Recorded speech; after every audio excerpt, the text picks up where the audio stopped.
Salam olahraga ya.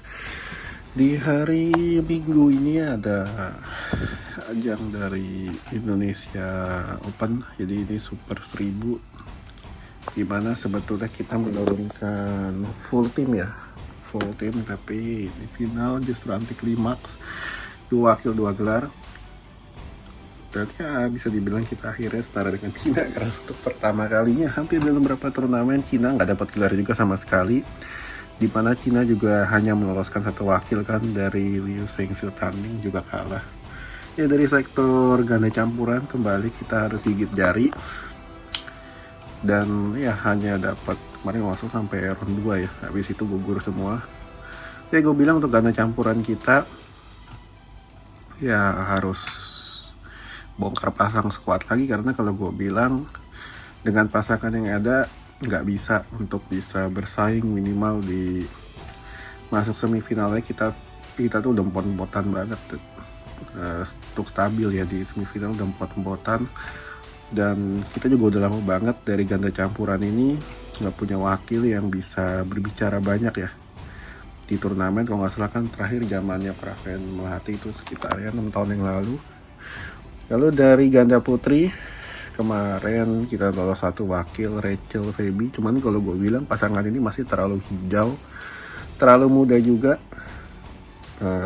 Walaupun kemarin sempat ada perlawanan ya, tapi ya karena memang pola permainannya masih terlalu gampang ditebak, jadi ujung-ujungnya kena bantai juga. Walaupun bukan secara skor ya, tapi secara di lapangan kita kena bantai.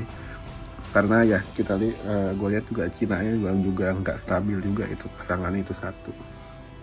Lalu dari tunggal putri ya, Putri KW kembali gagal di perempat final.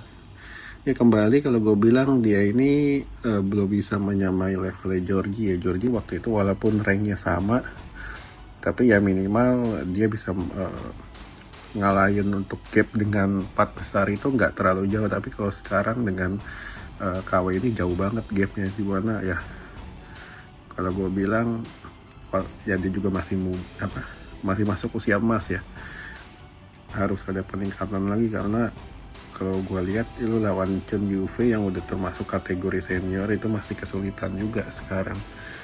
Lalu dari tunggal putra kita lolosin Jojo ya. Kalau gue bilang Jonathan ini udah kelihatan di set kedua dia udah frustrasi ya tadi mainnya. Apalagi kalau gue bilang Kanada ini speednya cukup bagus ya, footworknya dia bagus, lincah banget nih orang, tapi pukulan dia nggak terlalu kenceng.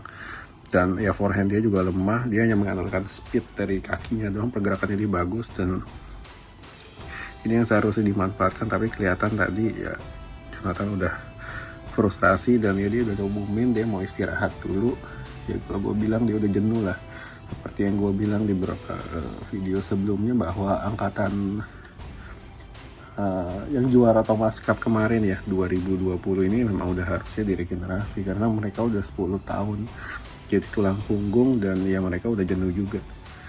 Lalu dari ganda putra kita losin satu final, Raymond Indra ketemu Malaysia gue sama Izzuddin. Ya ini kalau gue bilang mereka masih progres, tapi kalau gue bilang dari mindset pemain muda, buru-buru kelihatan di set pertama mereka megang banget. Set kedua justru kalahnya bukan gara-gara Malaysianya ini bisa memberikan perlawanan, tapi karena 1-2 bola Indonesia mati, justru mereka malah main cepat terus, yang alhasil buat stamina mereka agak drop juga. Dan kelihatan di set ketiga mereka